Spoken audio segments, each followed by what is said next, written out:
Hello students, स्वागत है आप सभी का फास्टिक कंप्यूटर एकेडमी में। आज है एक्सेल का 16वां दिन जो कि आता है डे 46 के अंदर। तो आज के दिन हमें 3 शीट सॉल्व करने हैं। चलिए हम करना स्टार्ट करते हैं। यहीं से हम शीट नंबर 34 निकाल लेते हैं।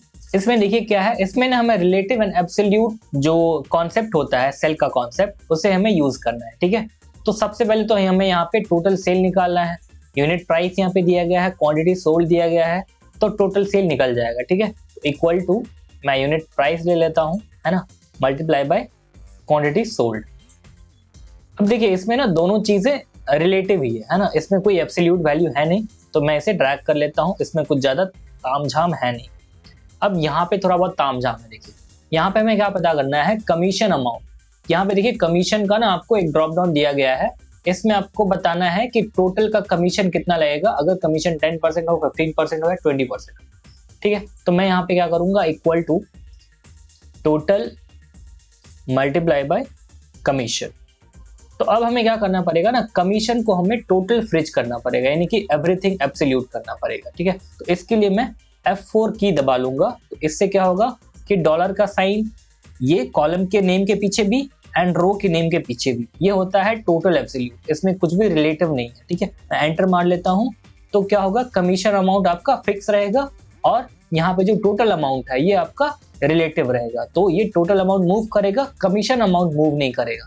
मैं जैसे ही ड्रैग करूं इसे, और यहाँ पे मैं आपको चेक करके दिखाता हूँ। देखिए ये कमीशन यहीं से ले रहा है एंड टोटल अमाउंट यहाँ से ले रहा है। ठीक है, इसे ही बोलते हैं एब्सोल्यूट सेल रेफरेंस। अब क्या है ना, जीएसटी अमाउंट हमें यहाँ पे निकालना है। इसके लिए भी सेम कॉन्सेप्ट यूज होगा। मैं क्या करता हूँ, इक्वल टू पहले total sale multiply by GST. अब जीएसटी में भी बहुत सारे रेट है, ड्रॉप डाउन बना हुआ है, तो मैं जीएसटी को ले लेता हूं एंड इसे भी मैं F4 के साथ में इसे फ्रिज कर लेता हूं। एंटर मारूंगा तो हमारा जीएसटी का जो अमाउंट है वो फिक्स है। मैं इसे ड्रैग कर लेता हूं, सबके लिए आ जाएगा सबके लिए। ठीक है, हमें यहाँ पे नेट पेबल अमाउंट हमें पता करना है। तो देखिए इतना हमारा टोटल सेल है, कमीशन इतना दिया गया है और जीएसटी अमाउंट इतना लगा है। तो हमें क्या करना पड़ेगा, इसमें थोड़ा बहुत जोड़ घटाव करना पड़ेगा। Equal to total sale plus क्या, जीएसटी अमाउंट, एंड इसमें से क्या माइनस हो जाएगा, कमीशन अमाउंट। ठीक, ओके कर लेंगे।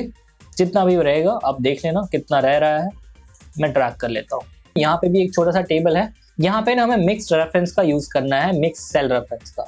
तो देखिए करना स्टार्ट करते हैं। यहाँ पे कमीशन लिखा गया है, यहाँ पे रेट लिखा गया है। तो इक्वल टू, तो पहले मैं ले लेता हूँ क्या, rate multiply by commission. But देखिए अगर मैं ऐसे इसको ड्रैग कर दूं या फिर आगे पीछे ड्रैग करूं, ये क्या होगा, गलत हो जाएगा। तो हमें क्या करना पड़ेगा ना, हमें जो रेट वाला सेल है उसे हमें कॉलम के रिस्पेक्ट में फ्रिज करना पड़ेगा। यानी कि कॉलम रहेगा आपका एब्सोल्यूट एंड रो रहेगा आपका रिलेटिव।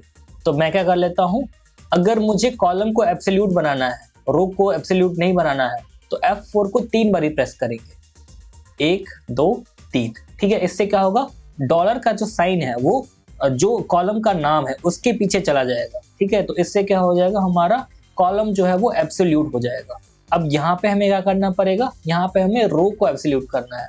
हमें यहाँ पे 19 नंबर का जो रो है उसे हमें फ्रिज करना है, ताकि अगर मैं नीचे ड्रैग करूं तो ये 19 नंबर का जो रो है उससे नीचे ना आए या ना ऊपर जाए।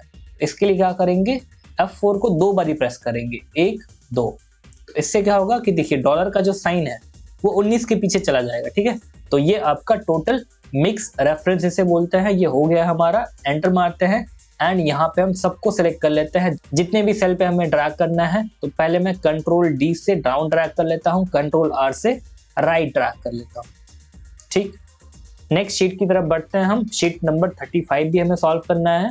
अब देखिए यहाँ पे ना हमें लोन वाला कुछ सिनेरियो है वो हमें पता करना है। तो एक फंक्शन आपको सर बढ़ाए होंगे, PMT करके फंक्शन, उसी का हमें यूज करना है। तो देखिए पहले तो हमें ये पता करना है कि एक कोई आइटम है, उस पर कुछ इंटरेस्ट लगा हुआ है, कुछ लोन पीरियड है, कुछ रेट है एंड कुछ हमने डाउन पेमेंट करा हुआ है। तो पहले तो हमें पता करना है कि लोन कितने अमाउंट का बनेगा। ठीक है, इक्वल टू, तो देखिए रेट इतना था इस आइटम का एंड हमने डाउन पेमेंट इतना करा है। तो रेट माइनस अगर मैं डाउन पेमेंट कर दूं तो हमारा लोन अमाउंट निकल जाएगा। यानी कि हमारा जो EMI बनने वाला है वो इस अमाउंट का EMI बनने वाला है। मैं इसे ड्रैग कर लेता हूँ। नेक्स्ट क्या है, EMI पर मंथ। हमें मंथली कितना EMI पे करना पड़ेगा वो हमें पता करना है। देखिए हमारा एनुअल इंटरेस्ट दिया गया है ना, यानी कि सालाना इंटरेस्ट दिया गया है और पीरियड भी हमारा ईयर में दिया गया है, तो हम क्या करेंगे, इसे चेंज करेंगे। ठीक है, तो देखिए पहले मैं फंक्शन लगाता हूँ यहाँ पे PMT, इसका पहला आर्गुमेंट होता है रेट, तो मैं रेट ना ये इंटरेस्ट वाले को लूंगा, एंड क्योंकि मुझे इसे मंथली दिखाना है इसीलिए मैं इसको 12 से डिवाइड करूंगा। ठीक है, और पीरियड है किसमें, पीरियड है आपका साल के अंदर, तो मैं इससे भी जो पीरियड है वो ले लेता हूं एंड मल्टीप्लाई कर देता हूं किससे, 12 से,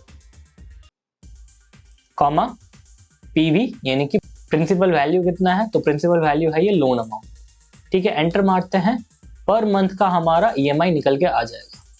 ठीक है, अब हमें पता करना है, देखिए ये ना माइनस में है, तो आप चाहो तो इसे माइनस से गुना कर दो तो ये प्लस में आ जाएगा, मैं इसे माइनस से गुना ही कर लेता हूँ, ज़्यादा बेहतर रहेगा। तो ये प्लस में वैल्यू आ गया।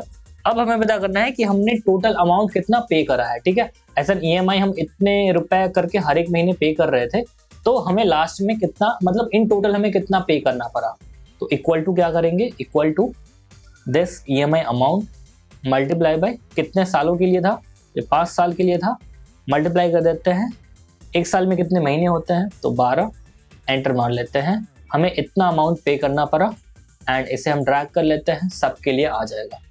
अब हमें पता करना है कि टोटल इंटरेस्ट हमने कितना पे करा। देखिए हमारा लोन अमाउंट था इतना, ठीक है, हमने पे करा इतना, तो जाहिर सा बात है अगर मैं इसमें से इसको माइनस करूं तो हमारा टोटल इंटरेस्ट पेड समझ में आ जाएगा, equal to total amount paid minus loan amount जो भी था उसको हम सिलेक्ट कर लेते हैं, एंटर मारते हैं, एंड हम इसे ड्रैग कर लेते हैं। ठीक है, हमारा वैल्यू निकल के आ जाएगा। ठीक है, नेक्स्ट शीट की तरफ बढ़ते हैं हम। नेक्स्ट शीट में भी 4 क्वेश्चंस हैं। सबसे पहला है calculate the total amount without interest. ठीक है, अब क्या है ना, यहाँ पे आपको सर एक फंक्शन पढ़ाए होंगे FV करके, यानी कि फ्यूचर वैल्यू करके फंक्शन। अब मान के लिए लेट्स सपोज कि आप कहीं पे ना पैसे जमा कर रहे हो मंथली, 2000, 3000, 5000 या कुछ भी आप जमा कर रहे हो, तो आप चाहते हो कि मेरा फ्यूचर में वैल्यू कितना बनेगा, है ना। अगर आप 5 सालों के लिए वो पैसे जमा कर रहे हो तो आपको पता करना है कि 5 सालों बाद मेरा जो मेजॉरिटी अमाउंट होगा वो कितना बनेगा। तो देखिए सबसे पहले तो हमें ये क्या करना है, सबसे पहले हमें विदाउट इंटरेस्ट पता करना है कि अगर मैं मतलब मंथली इतना इन्वेस्टमेंट करूं, है ना, और 5 सालों तक करूं तो कितना मुझे निकलेगा। तो मैं क्या करता हूं, इक्वल टू 5000 मल्टीप्लाई बाई 12 और मल्टीप्लाई बाई ईयर, क्योंकि हमें मंथली इन्वेस्टमेंट दिया गया है इसलिए हमने 12 से मल्टीप्लाई करा है। एंटर मार लेते हैं, विदाउट इंटरेस्ट इतना निकलेगा। अब हमें पता करना है कि फ्यूचर वैल्यू 1, यहाँ पे कैलकुलेट फ्यूचर वैल्यू बोला गया है, तो अगर मुझे इसमें इंटरेस्ट भी मिल रहा है, तो इंटरेस्ट जो भी मिल रहा है उसके अकॉर्डिंग हमें कैलकुलेट करना है। तो इसके लिए फंक्शन लगाएंगे इक्वल टू FB करके, FB। इसमें पहला आर्ग्यूमेंट होता है रेट, तो रेट में ले लेता हूँ 10% के हिसाब से, जो है कुछ भी एक इन्वेस्टमेंट है, तो मैं रेट ले लिया, डिवाइड कर देता है इसे 12 से, क्योंकि मुझे मंथली पता करना है, नंबर ऑफ मंथ हमें लेना है, तो नंबर ऑफ मंथ हो जाएगा कितना, ईयर मल्टीप्लाई बाई 12।